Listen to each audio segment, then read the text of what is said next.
இவருக்கும் இனிய வணக்கம். இன்னைக்கு நம்ம இந்த வீடியோ பதிவுல எதை பற்றி பார்க்க போறோம் அப்படின்னு பாத்தீங்கன்னா, டிஆர்பி மற்றும் பள்ளி கல்வித்துறையில வந்திருக்க மிக மிக முக்கியமான செய்திகளை பற்றி இந்த வீடியோல நாம இப்ப பார்க்கலாம் வாங்க.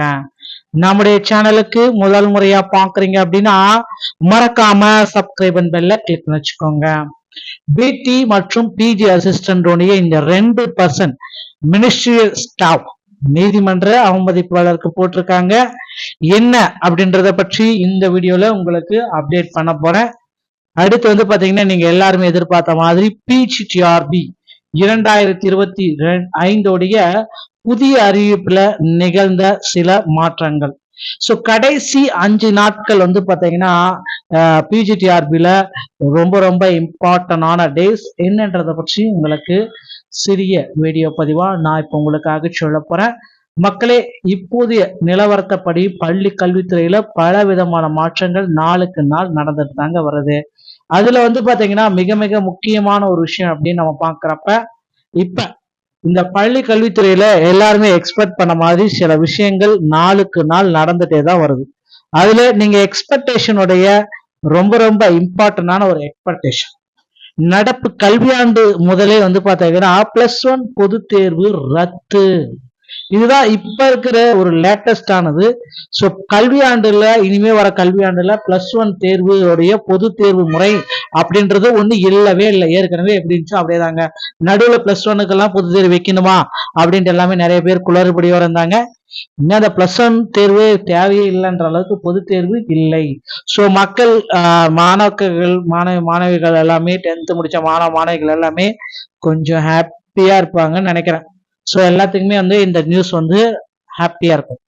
நடப்பு கல்வியாண்டு முதலே +1 பொது தேர்வு முறை ரத்து. நடப்பு கல்வியாண்டு முதலே தமிழ்நாட்டில் +1 பொது தேர்வு அப்படின்ற முறைய ரத்து செஞ்சிருக்காங்க. 10 மற்றும் 12ஆம் வகுப்புகளுக்கு பொது தேர்வு கண்டிப்பாக நடக்கும். 8ஆம் வகுப்பு வரை கட்டாய தேர்ச்சி முறை தொடரும் என மாநில கல்வி கொள்கையில் குறிப்பிட்டுள்ளதாக அமைச்சர் அன்பில் மகேஷ் தகவலை குறிப்பிட்டிருக்காரு. 8வது வரைக்கும் பாத்தீங்கன்னா உங்களுக்கு ஆல் பாஸ் அப்படின்றது கண்டிப்பாக கிடைக்கும். எந்த விதமான சேஞ்சஸும் கிடையாது. சோ 8ஆம் வகுப்பு வரை உங்களுக்கு ஆல் பாஸ் கண்டிப்பாக இருக்கும். ஓகேங்களா? சோ அதனால கவலையே பட வேண்டாம். அடுத்து பாத்தீங்கன்னா இந்த பிடி மற்றும் பிஜி அசிஸ்டன்ட் 2% அந்த மைனாரிட்டி அப்படின்னு சொல்லக்கூடிய ஒரு அப்டேட். ஓகேங்களா? சோ இந்த மைனாரிட்டி அப்டேட்ல நீதிமன்ற அவமதிப்பாக வழக்கா எடுத்திருக்காங்க. மைனாரிட்டி அப்டேட்ல நீதிமன்ற அவமதிப்பு அப்படின்னு சொல்லிட்டு ஒரு வழக்காகவே எடுத்திருக்காங்க. அந்த வழக்குடைய இறுதியான முடிவுகள் எப்ப வரும்? சோ இந்த பிஜிக்கு ஆஜரான சார் என்ன சொன்னாருன்னு பாத்தீங்கன்னா, சார் நீங்க சொல்றீங்க அப்படின்றீங்க, ஜட்ஜ்மெண்ட் 1 வீக்கா நான் வெயிட் பண்றேன். சோ நம்பர் ஆகுதா பாக்கலான்ட்டு அதுக்கு பாத்தீங்கன்னா இந்த பிஜிக்காக ஆஜரான வழக்கறிஞர் என்ன சொல்றான்னு பாத்தீங்கன்னா, சொல்றது கரெக்ட் தான். ஆனா இவங்க பாத்தீங்கன்னா இப்ப பிஜிடிஆர்பிக்கு நோட்டிபிகேஷன் கொடுத்திருக்காங்க. இந்த நோட்டிபிகேஷன் பாத்தீங்கன்னா 2%ல கொடுக்கல, 1% தான் கொடுத்திருக்காங்க அப்படின்ட்டு சொல்றாங்க. அதாவது நீங்க 2% கொடுக்கணும்னு சொல்லியிருக்கீங்க, ஆனா 1% தான் அங்க இருக்கு, இன்னொரு பர்சன் எங்க பிரச்சனை இருக்கு அப்படின்ற மாதிரி சொன்னாரு. சோ அதையும் ஜட்ஜ்மெண்ட் அது குறிப்பிட்டாரு.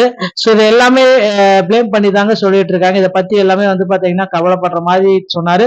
அதனை தொடர்ந்து பாத்தீங்கன்னா அரசு வழக்கறிஞரும் மாண்புமிகு அதாவது கவிதா ராமேஸ்வர் அவர்களுக்கு ஒரு வாக்குவாதம் நடைபெற்றது.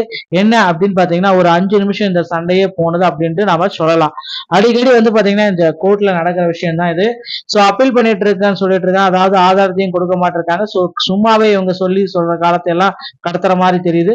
சோ இது எல்லாமே பாத்தீங்கன்னா அது ஒரு நீதிமன்ற அவமதிப்பாளருக்கா கருதி இருக்காங்க. இந்த விரைவில் பாத்தீங்கன்னா இந்த 2% மினிஸ்ட்ரியல் ஸ்டாஃபுக்கு உண்டான தீர்வை கொடுப்பாங்க அப்படின்றத நிச்சயமா எதிர்பார்க்கிறாங்க. இதுதான் வழக்கறிஞர் இந்த தகவல் தாங்க நமக்கு சொல்லியிருக்காருங்க.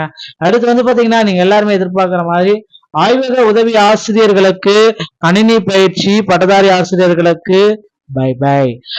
இனிமே பாத்தீங்கன்னா உதவியாளர்களுக்கு பயிற்சி பட்டதாரி கணினி ஆசிரியர் தேவையே கிடையாதுங்க. இனிமே அந்த பட்டதாரி கணினி ஆசிரியர்களே நாங்க வச்சுக்க மாட்டோம், அதெல்லாம் யூஸ்லெஸ் அப்படின்ற அளவுக்கு சொல்லிட்டாங்க.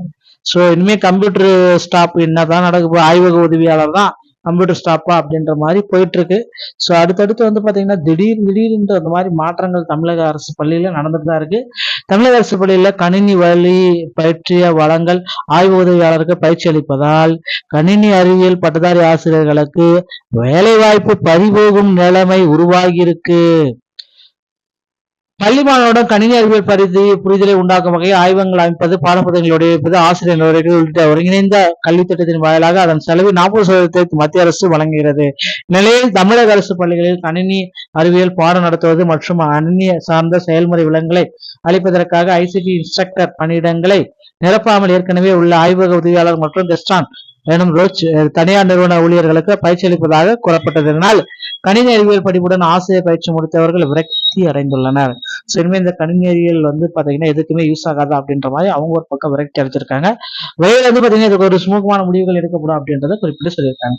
அடுத்து வந்து பாத்தீங்கன்னா எல்லாரும் எதிர்பார்த்த மாதிரி டெட் பேப்பர் 1 மற்றும் பேப்பர் 2 அனௌன்ஸ்மெண்ட் விரைவில் நம்ம எதிர்பார்க்கலாம். அதிகபட்சமா வந்து பாத்தீங்கன்னா ஆகஸ்ட் 5 வெளியாகும் என்று எதிர்பார்க்கலாங்க. அடுத்து எல்லாருமே எதிர்பார்த்த மாதிரி தற்காலிக ஆசிரியர்கள் அதிக அளவுல நியமிக்க போறதா சொல்லியிருக்காங்க.